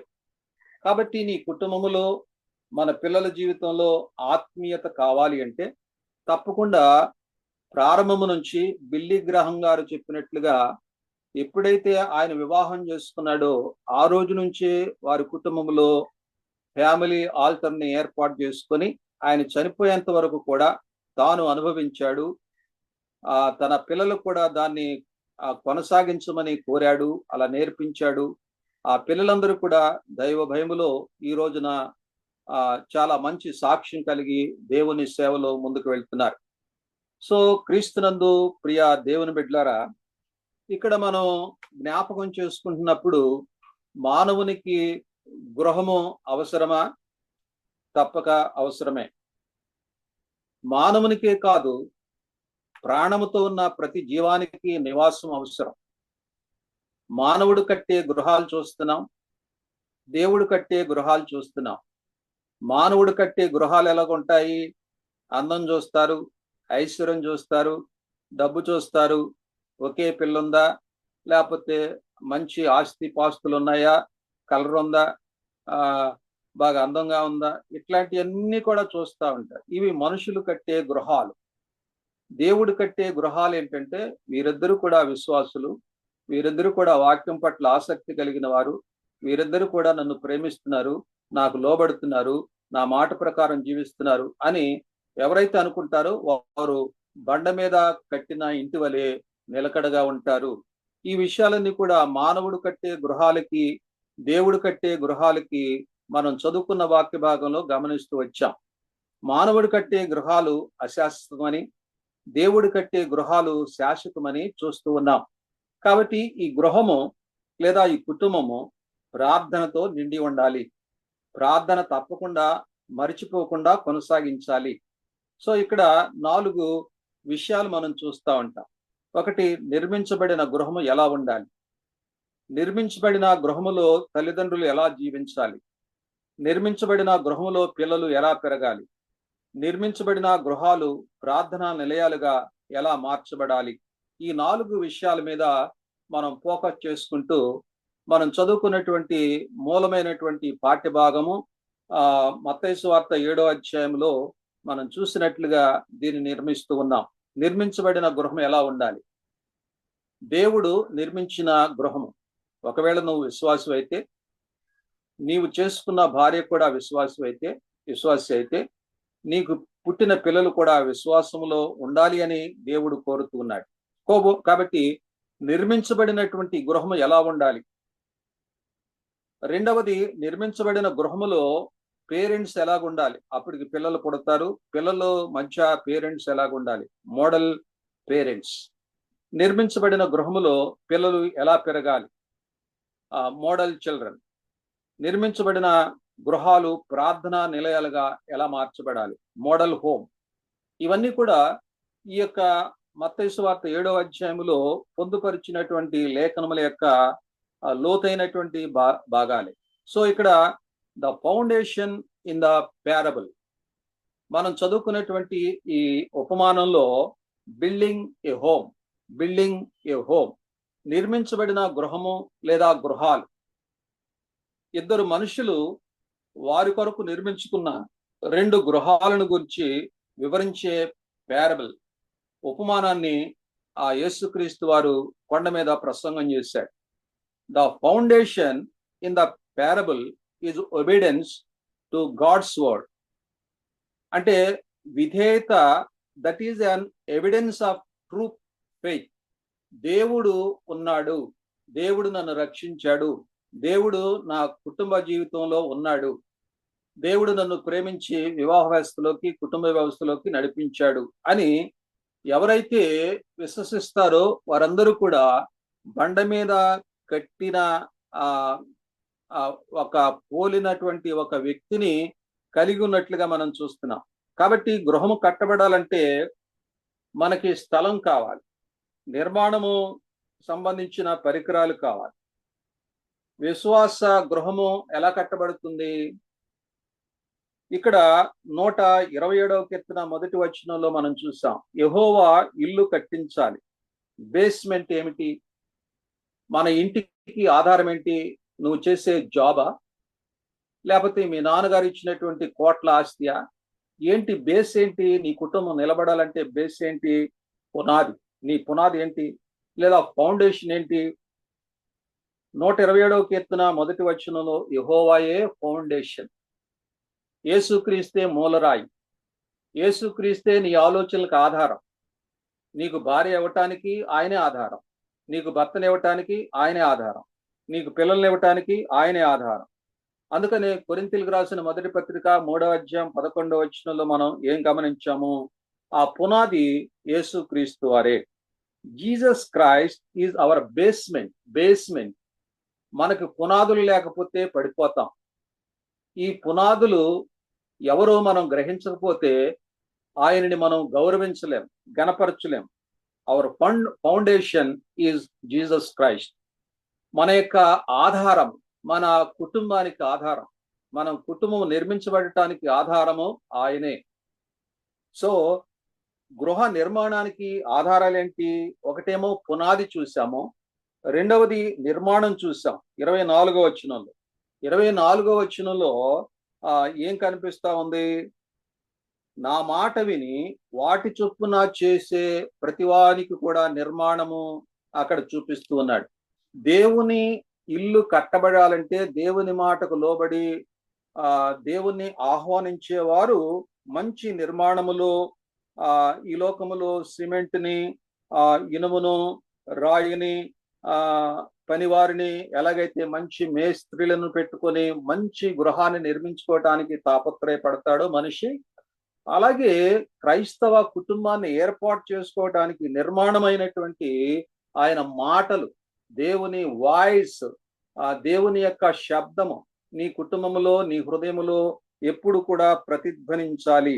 అందుకనే హెబ్రీయులకు రాసిన పత్రిక 3:3లో మనం చూసాం, ప్రతి ఇల్లు ఎవడైనా ఒకని చేత కట్టబడును, సమస్తము కట్టినవాడు దేవుడే. పెళ్ళయింది, అమ్మయ్య పెళ్ళి అయిపోయింది, మంచి భార్య వచ్చింది, మంచి ఉద్యోగస్తురాలను చేసుకున్నాను అని నువ్వు ఒకవేళ సంబరపడి నీ యొక్క గృహములో ప్రార్థన లేకుండా జీవించుకుంటా వెళ్తా ఉంటే నీ పిల్లలు కూడా అగ్లీగానే పుడతారు, నీ పిల్లలు కూడా దేవుని భయం లేకుండానే పుడతారు. కాబట్టి నువ్వెంత సాకరి చేసినా, వాళ్ళకి ఎంత ఖర్చు పెట్టినా సరే నీ మాటకు లోబడరు. కారణం ఏంటంటే నీవు, నీ భార్య దేవుని ఇల్లుగా ఉండలేకపోతున్నారు. కాబట్టి ఆ ఇంటిలో ఆ ప్రార్థనలు, ఆ శబ్దము వినపట్లేదు. కాబట్టి ఆ దేవుని కొరకు ప్రార్థన చేయటానికి ప్రత్యేకించుకోలేదు. కాబట్టి నీ ఇల్లు ఎప్పుడైనా సరే కూలిపోవటానికి అది సిద్ధంగా ఉందని గమనించాలి. కాబట్టి మనం ఎలా కట్టబడాలి? దేవుని వాక్యం వినటం ద్వారాను, ఆ వాక్యానికి లోబడటం ద్వారాను కట్టబడతాం. కాబట్టి నిర్మాణం ఎలా జరగాలి? మన యొక్క ఆత్మీయ జీవితంలో మన యొక్క ఫ్యామిలీ ఆర్ట్లరు నిర్మించబడాలంటే మనకు ఉన్నటువంటి ఒకే ఒక సోర్స్ ఏంటంటే, నిర్మాణం ఏంటంటే, మనం ఎలా కట్టబడతామంటే దేవుని వాక్యం వినటం ద్వారా, వాక్యానికి లోబడటం ద్వారా మనం కట్టబడుతూ ఉంటాం. ఇక మూల వస్తువులు ఉన్నాయి. అంటే మెటీరియల్స్ అంటే సిమెంటు, ఇటుక, లేకపోతే పునాది రాయులు, ఇవే కాకుండా కొన్ని వస్తువులు, మూల వస్తువులు, మెటీరియల్స్ మనకు కనిపిస్తూ ఉంటాయి. నాపరాయి కానీ, ఫర్నిచర్ కానీ, లోపల సుందరంగా అమర్చుకునేటటువంటి గొప్ప గొప్ప పనిముట్లు కానీ మనకు కావాలంటే మూల వస్తువులు కావాలి. అయితే ఇక్కడ భార్యాభర్తలకి 3 విషయాలు కావాలి. ఒకటి విజ్డమ్, తెలివి, దేవుని గుర్చిన తెలివి కావాలి. దేవుడు ఎలాంటి వాడు, దేవుడు ఏం చేస్తాడు, దేవుడు ఏమి ఇవ్వగలడు, నా కుటుంబాన్ని ఎలా కట్టగలడు అనేటటువంటి విషయాలు గూర్చినటువంటి తెలివి కావాలి, విజ్డమ్ కావాలి. విజ్డమ్ కలిగినటువంటి భార్యాభర్తలుగా ఉండాలి. రెండవది, వాక్యమును గూర్చిన అవగాహన, అండర్స్టాండింగ్ కావాలి.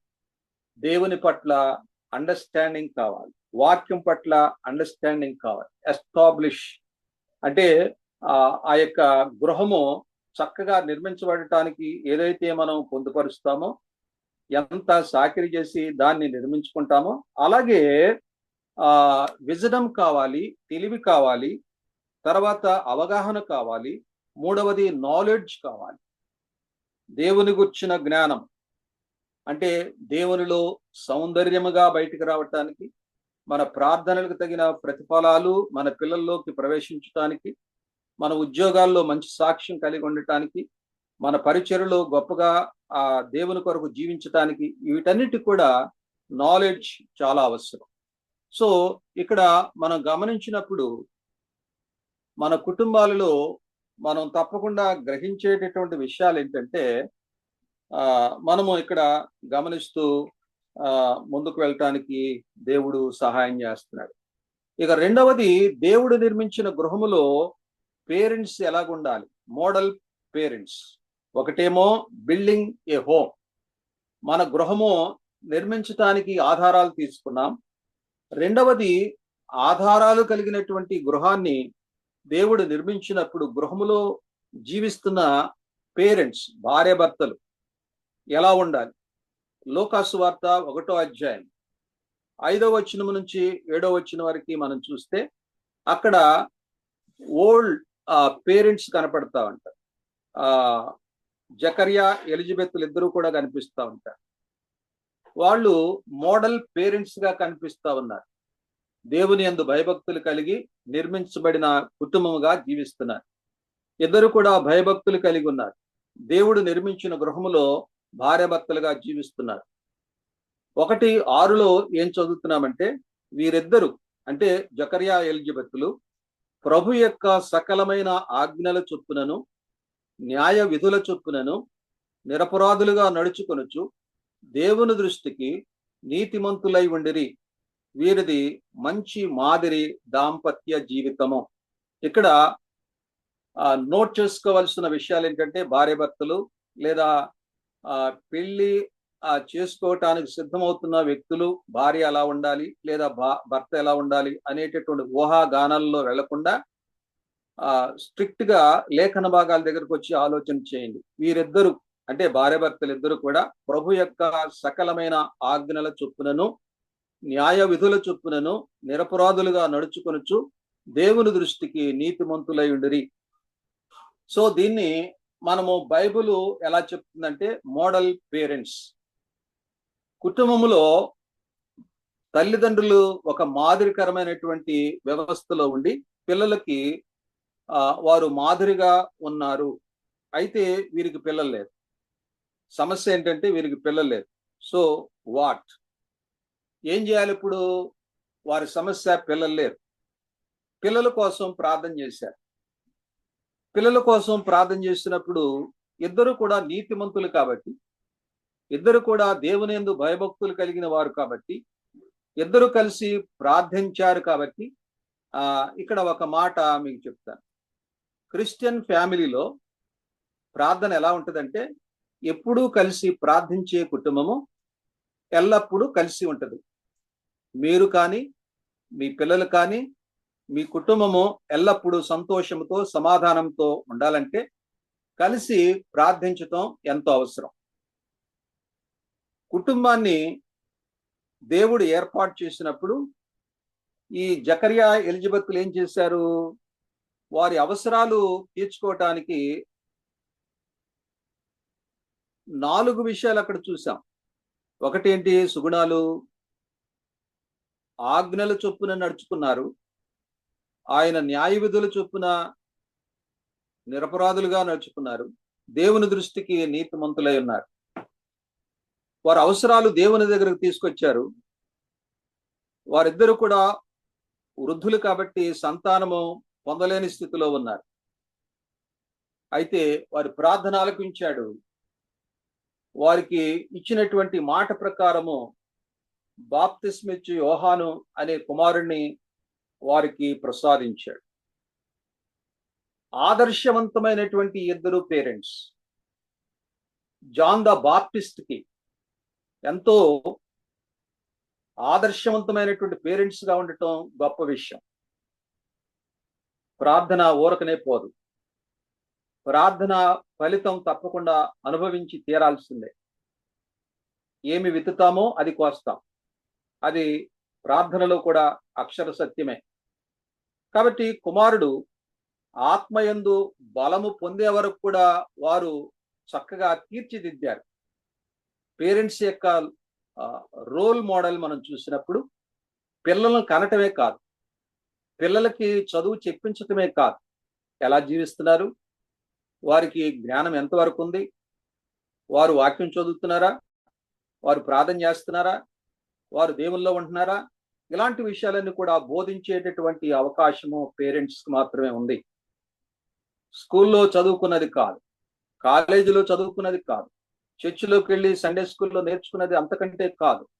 ఇంటిలో, గృహములో పేరెంట్స్ అనుభవపూర్వకంగా దేవుని దగ్గర గోజాడి అడిగి పొందినటువంటి ఆ కుమారుణ్ణి ఎలా పెంచాలో జ్ఞానము కలిగి పెంచారు. కాబట్టి ఆయన అందరిని కూడా సుఖపెట్టాడు, అందరిని కూడా సంతోషపెట్టాడు, అందరి మనస్సుని గెలిచాడు.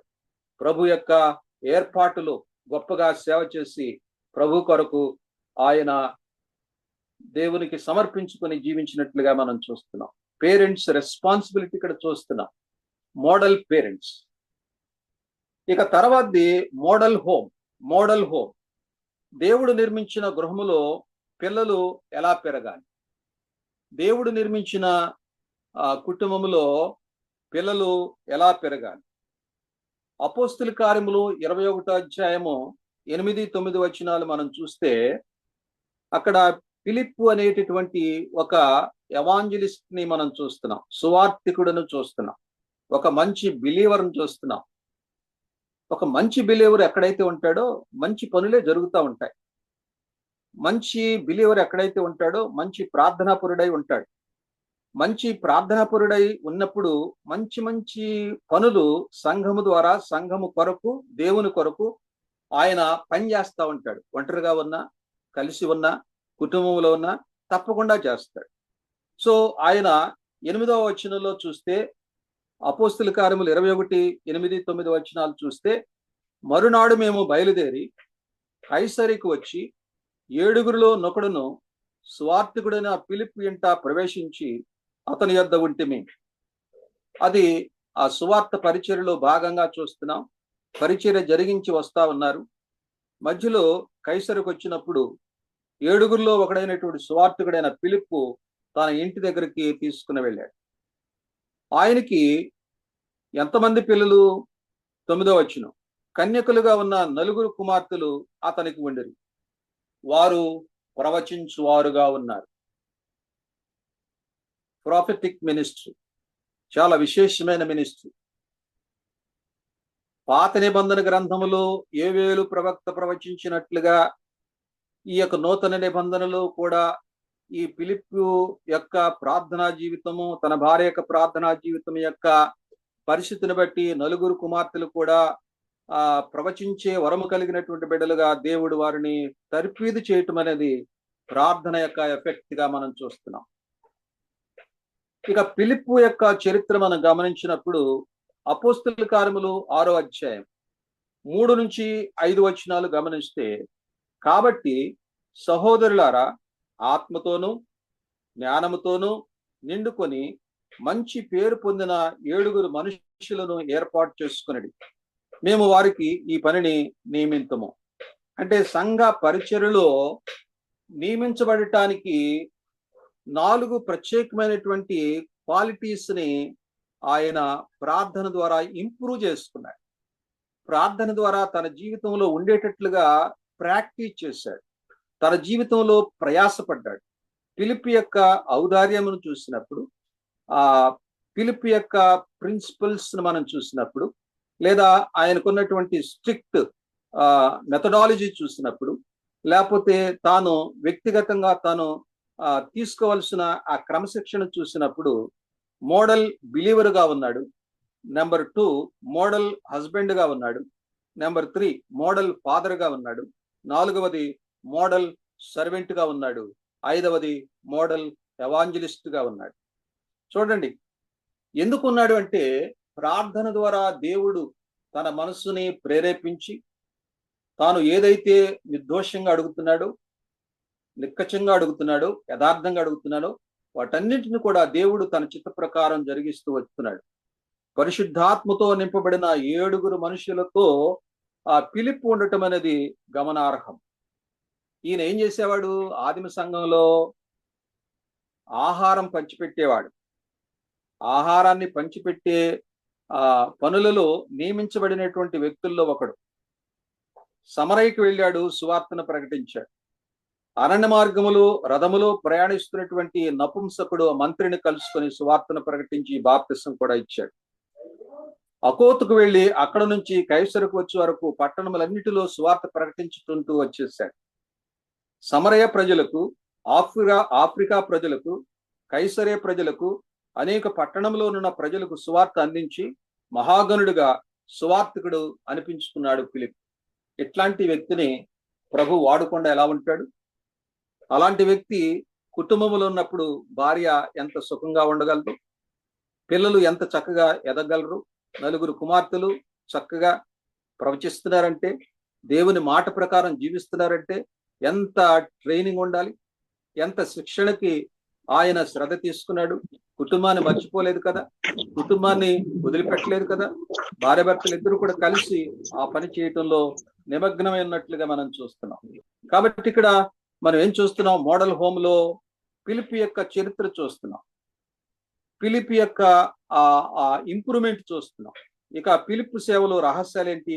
సామాన్యమైనటువంటి విశ్వాసిగా, పరిచారకుడుగా ఉన్నాడు. దేవుని ఆత్మకు లోబడి ఉన్నవాడు. అద్భుతమైన పరిచర్య చేశాడు. తన పరిచర్యలో ఆర్భాటాలు కానీ అట్టహాసాలు కానీ లేవు. సౌమ్యంగా ఉన్నాడు. సాఫీగా సాగిపోయే విశ్వాసిగా, ఒక సువార్తికుడిగా కొనసాగించాడు. తన జీవితాన్ని ప్రభువుకి అంకితం చేసుకున్నాడు. గొప్ప గొప్ప మీటింగుల్లో మాట్లాడాలా, గొప్ప గొప్ప ఆశ్చర్యకరమైనటువంటి విషయాల్లో మనము ముందుండాలా. మరి ఎంత ఆత్మచేత అభిషేకించబడిన వాడు కూల్గా పనిచేస్తున్నాడు, కూల్గా దేవుని పని చేస్తున్నాడు. దేవుని పరిచర్య కుటుంబంలో ఉండి ప్రార్థనతో పిల్లల్ని పెంచుకుంటూ చక్కగా పరిచర్యలో కొనసాగటం మనం గమనిస్తూ ఉన్నాం. కాబట్టి ఇక్కడ ప్రత్యేకంగా మనం గమనించే విషయాలు మనం ఆలోచన చేసేటప్పుడు తప్పకుండా ఫిలిప్ ఈ విషయాల్లో మనకు మాదిరిగా కనిపిస్తున్నట్లుగా మనం తప్పకుండా చూడగలం. ఇక తర్వాత మనం చూసినప్పుడు దేవుని యొక్క సన్నిధిలో మనము ఈరోజు ఏం చూస్తున్నామో, నిర్మించబడినటువంటి గృహాలుగా మనం మార్చబడాలి. నిర్మించబడినటువంటి గృహములో ఎలా మనం పెరగాలో మనం నేర్చుకోవాలి. గృహములో ఏ విధంగా మన పిల్లలు పెరగాలో మనం నేర్చుకోవాలి. ఈ విషయాలన్నీ కూడా మనం తప్పకుండా దేవుని యొక్క ఏర్పాటులో, దేవుని యొక్క సన్నిధిలో, దేవుని యొక్క కృపలో మనం ఎదగాలంటే ఫిలిప్పు మనకు ఎలాగైతే మాదిరిగా ఉన్నాడో సువార్తికుడిగా, మంచి తండ్రిగా, మంచి కుమార్తెలను దేవుని భయములో పెంచినటువంటి తండ్రిగా, పిల్లలను ప్రభు కొరకు పెంచిన తండ్రిగా మనం చూస్తా ఉన్నాం. ఇక చివరిది మనం చూసినప్పుడు తన గృహమును ప్రార్థనా నిలయముగా మార్చుకున్న మరియను గురించి మనం చూస్తాం. ప్రేయింగ్ ఫ్యామిలీ అంటే కుటుంబం అన్నప్పుడు ప్రేయింగ్ ఫ్యామిలీగా ఉండాలి. దానిలో ఆ స్త్రీ లేదా భర్త లేని సమయంలో పిల్లలకి ప్రార్థన నేర్పించటం, భర్త ఉన్నప్పుడు కూడా భర్త అడుగుజాడల్లో ప్రార్థనకి ఏకీభవించి పిల్లల్ని తర్ఫీదు చేయటం, ప్రార్థించే కుటుంబము పొందిన మేళ్లు మనం చూసినప్పుడు మరియా అనేటటువంటి ఒక వ్యక్తి గురించి మనం చూస్తున్నాం. మార్కు సువార్త 14వ అధ్యాయము 51, 52 వచనాలు గమనిస్తే మార్కు తల్లి గురించి మనం అక్కడ చూస్తున్నాం. మరియా తన కుటుంబాన్ని ప్రభువుకి, ప్రభు బిడ్డల పరిచర్యకు తెరిచి ఉంచటం ద్వారా కలిగిన మేలులు. అంటే ఒక కుటుంబము ఎలాగుండాలి? ప్రార్థన చేసే కుటుంబము ఆతిథ్యం ఇచ్చే కుటుంబముగా, ప్రభు పరిచర్య కొరకు ఓపెన్ అయ్యే కుటుంబముగా, ఓపెన్ హోమ్గా, తెరచిన గృహముగా ఉండాలని మనం చూస్తున్నాం. ప్రార్థన చేసే కుటుంబం ఎప్పుడైతే ఉంటుందో అది తెరిచిన కుటుంబముగా తప్పకుండా దేవుడు ద్వారాలు వారి ద్వారానే తెరిచి ఉంచుతాడు. కుమారుని విషయంలో పొందిన ప్రయోజనం ఏంటి? మార్కు అనేటటువంటి కుమారుడు చాలా పిరికివాడు, బలహీనుడు. గెత్సెమనే తోటలో యేసుక్రీస్తు వారిని పట్టుకున్నప్పుడు నారబట్టలను విడిచి పారిపోయిన పడుచువాడు మార్కు పారిపోయాడు. ఇక అపోస్తల కార్యములు 13:13లో చూస్తే పౌలు బర్నబాలతో పరిచర్యకు బయలుదేరినప్పుడు మార్కు పరిచర్యలో ఉన్న పోరాటాలు, కష్టాలు ఎదుర్కోలేకపోయాడు. పరిచర్య మధ్యలో వారి దగ్గర నుంచి వారిని విడిచి యెరూషలేమునకు తిరిగి వచ్చేసినట్లుగా బైబిల్ వివరిస్తా ఉంది. అంటే టోటల్ గా మార్కు ఎలాంటి వాడు? పిరికివాడు, బలహీనుడు, పారిపోయినవాడు, సేవను విడిచి బయటకు వచ్చినవాడు, ఇలాంటి నిస్సహాయకుడు చూసి తల్లి ఓర్చుకోలేకపోయింది, భయపడింది, ప్రభువుకు భయపడింది, సమాజానికి భయపడింది. ఏమైపోతాడు, నా విశ్వాసం ఏమైపోతుందో అని తల్లి భయపడి కుమారుని గురించి చాలా చక్కగా ప్రార్థన చేసింది. బిడ్డ కొరకు ప్రార్థన చేసిన తల్లి. అపోస్తల కార్యములు 15:39లో ఏముందంటే, తల్లి యొక్క ప్రార్థన, ఆమె పట్టుదల, కుమారుడు తిరిగి బర్నబాతో కలిసి సువార్త చేయటానికి సిద్ధమై వెళ్ళినట్లుగా మనం చూస్తున్నాం. చెరలో ఏ పౌలైతే ఈ మార్కుని విడిచిపెట్టాడో, ఈ మార్కు పట్ల ఒక నెగిటివ్ పాయింట్ని ఏర్పాటు చేసుకున్నాడు, అలాంటి పౌలుని సహితము కూడా మార్కు తన మార్పు కలిగిన జీవితం, తల్లి చేసిన ప్రార్థన ద్వారా తన జీవితంలో క్రియా విధానములో తన యొక్క జీవితాన్ని దేవుడు వాడుకుంటున్న విధానాన్ని చూసి పౌలు కూడా ఆశ్చర్యపడ్డాడు. పరిచారకుడుగా ఉన్నాడు. మార్కు సువార్తను రాయటానికి కూడా పరిశుద్ధాత్మ దేవుడు ఆ వ్యక్తిని ఎంపిక చేసుకున్నాడు. ప్రార్థన ఫలించింది. తల్లి చేసిన ప్రార్థన మార్కు జీవితంలో ఫలించింది. ఫిలిప్పు చేసిన ప్రార్థన నలుగురు కుమార్తెల యొక్క జీవితాల్లో ఫలించింది. నువ్వు చేసిన ప్రార్థన, సంఘములో మనం చేసే ప్రార్థన, సంఘ క్షేమము కొరకు లేదా పార్ట్నర్షిప్ ఇండియా పరిచర్యలో మనం చేసే ప్రార్థన, మన కుటుంబంలో వ్యక్తిగతంగా మనం చేసే ప్రార్థన మన పిల్లల మీద ఎందుకు ఎఫెక్ట్ గా ఉండలేకపోతుంది? గమనించాల్సిన విషయం. సో ఇక మూడవది, మార్కు తల్లి చేసిన ప్రార్థన ఎలాగుందంటే, ఇతరులకు సేవకు ఎలాంటి ప్రయోజనము మరియ ప్రార్థన వల్ల కలిగిన ఫలితాలు ఇక్కడ మనం చూస్తున్నాం. ఉదాహరణకి పేతురు చెరసాలలో ఉన్నప్పుడు ప్రార్థన చేసిన ఆ కుటుంబము, సంఘముగా కూడి ప్రార్థన చేసిన కుటుంబము మరియా ఇల్లే. మరియ గృహములో ప్రార్థన చేసేటప్పుడు రోదే అనే ఆ చిన్నది విశ్వాసము కలిగి పేతురు వచ్చేసాడని చెప్పింది. సంఘములో అద్భుతాలు జరిగినాయి, ఆశ్చర్యకార్యాలు జరిగినాయి. ఇవన్నీ కూడా ఒక స్త్రీ తన యొక్క కుటుంబాన్ని తెరచి ప్రభు పరిచర్య కొరకు, ఆ విశ్వాసుల యొక్క సహవాసం కొరకు ఎప్పుడైతే ఆతిథ్యం ఇచ్చి చక్కగా కుటుంబాన్ని ఎంపిక చేసుకోవడానికి తాను దేవుని యొక్క కృపలో ఇచ్చిందో అవన్నీ కూడా నెరవేర్చబడ్డాయి.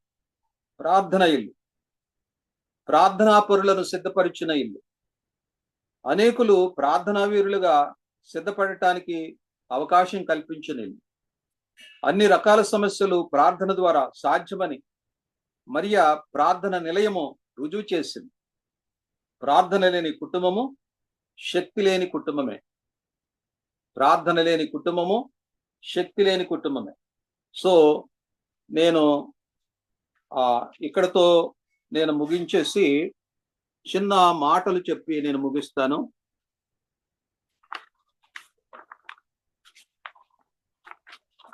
చిన్న విషయాన్ని చెప్పి నేను ముగిస్తాను.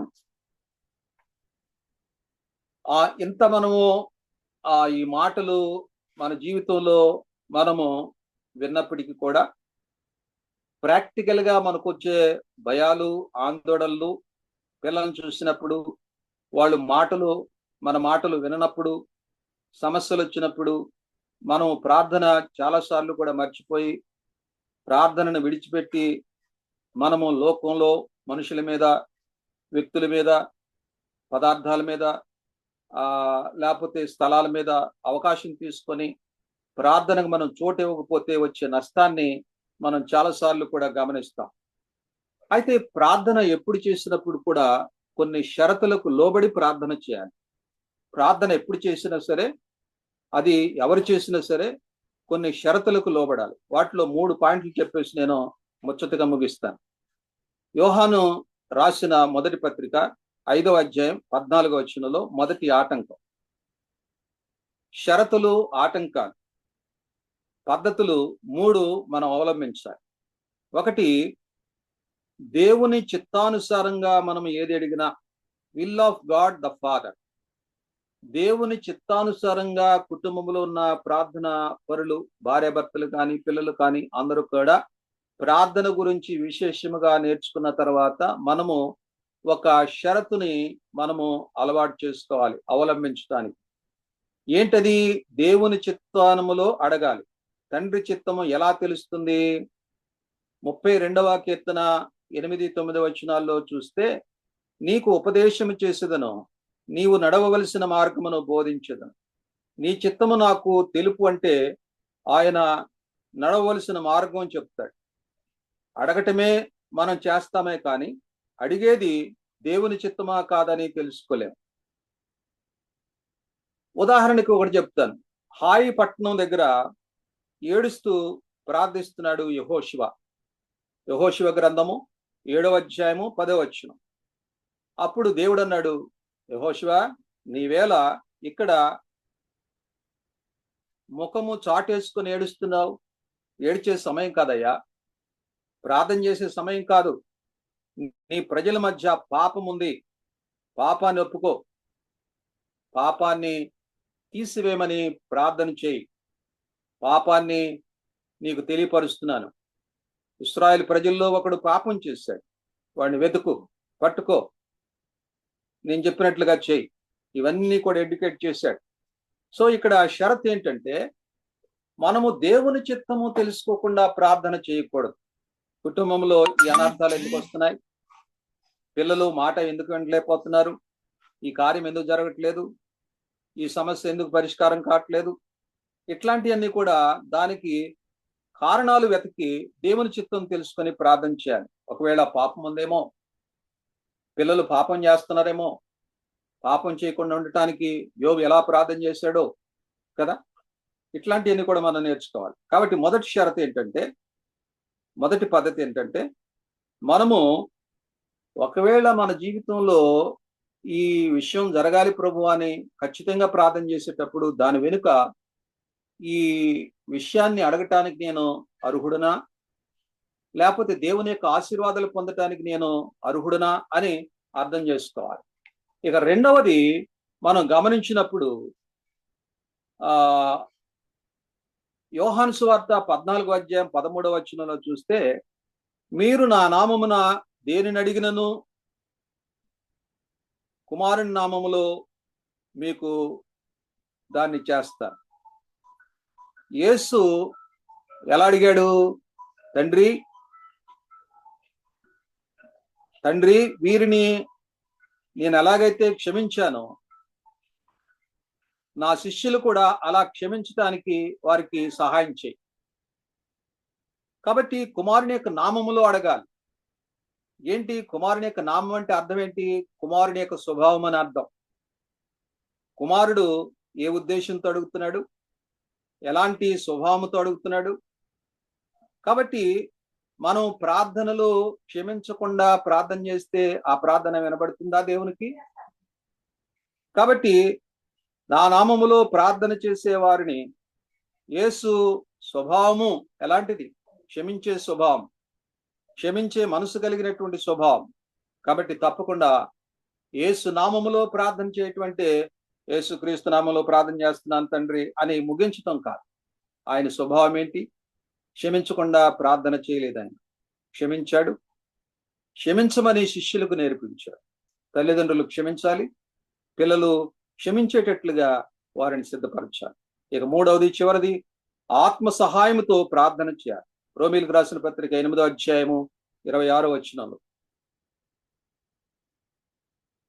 యుక్తముగా ఎలా ప్రార్థన చేయాలో పరిశుద్ధాత్మ దేవుడు తెలియపరుస్తాడు. ఏడుస్తూ ప్రార్థన చేస్తే లోకం బలహీనుడు అనుకుంటది. దేవుడి దృష్టిలో బలవంతులని దేవుడు వారిని హెచ్చిస్తాడు. ఎందుకు ఏడుస్తున్నారు? ఏడ్చి మనం ప్రార్థన చేస్తే దేవుడు మనల్ని బలవంతులుగా చూస్తాడు. అందుకని పురుషులు ఏడటం చాలా తక్కువ. స్త్రీలు మాటి మాటికి కొద్ది విషయానికే వారు కన్నీరు కార్చి ప్రార్థన చేస్తారు. తప్పు కాదు. అయితే పురుషుడు అలా ఉండడం. కానీ ఎవరు దేవుని సన్నిధానంలో ఏడ్చినప్పుడు కూడా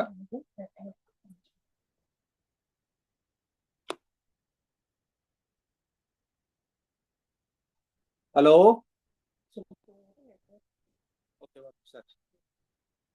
ఓకే, మీ వాయిస్ వినిపిస్తుంది సార్, కంటిన్యూ చేయండి ప్లీజ్. ప్రార్థనకి ఆటంకాలు మనం చూస్తున్నాం. పాపమును లక్ష్యము చేసి మనము పబ్లిక్ గా పాపం చేయం, కానీ ప్రైవేట్ గా ప్రార్థన చేస్తాం. ఆ పాపం చేస్తాం. హార్ట్ లో పాపాన్ని ఉంచుకొని ప్రార్థన చేస్తాం. హార్ట్ లో మనం చాలా సార్లు కూడా ఇతరులను క్షమించలేని పరిస్థితుల్లో ఉండి ప్రార్థన చేస్తాం. తప్పు చేస్తూ కూడా తప్పును సమర్థించుకుంటాం. అవినీతిని కలిగి, యథార్థం లేకుండా, పవిత్రత లేకుండా మనము ప్రార్థన చేయటానికి ప్రయత్నం చేస్తాం. సో ఆత్మ ప్రార్థన చేసేటప్పుడు సహాయపడటానికి ఇలాంటి వారిని కాదు ఆయన తీసుకున్నది. ఆ తప్పుని, పాపమును ఒప్పుకున్నటువంటి వ్యక్తి ప్రార్థన చేస్తున్నప్పుడు ఆ వ్యక్తి తప్పకుండా ప్రార్థనకి ఫలితాన్ని. వాయిస్ తక్కువ వినిపిస్తుంది సార్. ఈ మాటను ముగించి ఈ రోజున వాయిస్ కొంచెం లోగా ఉంది సార్, కొంచెం వాల్యూమ్ పెంచండి. అనేకమైనటువంటి విషయాలు నేను తెలియపరచడానికి ప్రయత్నం చేశాను. కాబట్టి ప్రార్థన అంటే ఏంటో, అనుదిన జీవితంలో వివిధ ప్రార్థనలు, తర్వాత మరి మోడల్ ఫ్యామిలీ గురించి చెప్పాను, మోడల్ ప్రేయర్ గురించి చెప్పాను, మోడల్ పేరెంట్స్ గురించి చెప్పాను. మీ వాయిస్ కొంచెం తక్కువ వస్తుంది, స్లోగా. ఈ విషయాలన్నీ కూడా మనం గ్రహించినప్పుడు మొదటిగా మనం దేవునికి స్థానం ఇవ్వకుండా, దేవుడు ఎంత యథార్థవంతుడో పరిశుద్ధుడో మనం కూడా మనం ఒప్పుకోకుండా ప్రార్థన చేస్తే మనం చేసే ప్రార్థనలన్నీ కూడా నిరుపయోగం అవుతాయి. సో అయ్యా గోమస్ గారు, సార్ కొంచెం వాయిస్ పెంచండి, లోగా ఉంది. మన జీవితంలో భాష గారు, మన ప్రార్థనలకి జవాబు రావాలంటే మనం తప్పకుండా విరిగిలరిగిన మనసుతో దేవుని చిత్తం తెలుసుకొని యేసు నామములో పరిశుద్ధాత్మ దేవుడు ఇచ్చే గైడెన్స్ తో ప్రార్థన చేస్తున్నప్పుడు మనము పరిశుద్ధంగా ప్రార్థన చేస్తాం. అలాంటి ప్రార్థన నేర్చుకుందాం. కుటుంబ వ్యవస్థలో ఎలాంటి ప్రార్థనలు లేకపోవటం వలన ప్రార్థనాపరులుగా ఉంటాము కానీ ప్రార్థనలో కొనసాగుతాం కానీ ప్రార్థనా శక్తిని మనము మన జీవితంలో అనుభవించాం. అది మరియా ఆ ఆ ఈ యొక్క మరి మార్కు తల్లి అవలంబించింది, ఫిలిప్పు అవలంబించాడు. మన జీవితంలో మనం కూడా ఇలాంటి ప్రార్థన మన పిల్లలకు నేర్పిస్తూ మనం అవలంబిస్తూ ముందుకు వెళ్ళటానికి పరిశుద్ధాత్మ దేవుడు సహాయం చేయనుగా.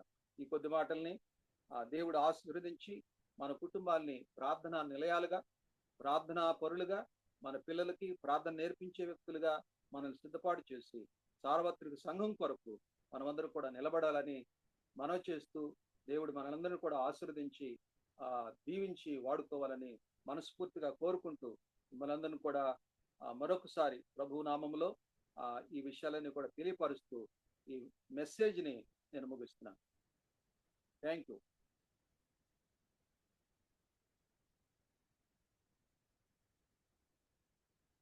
ప్రసన్న,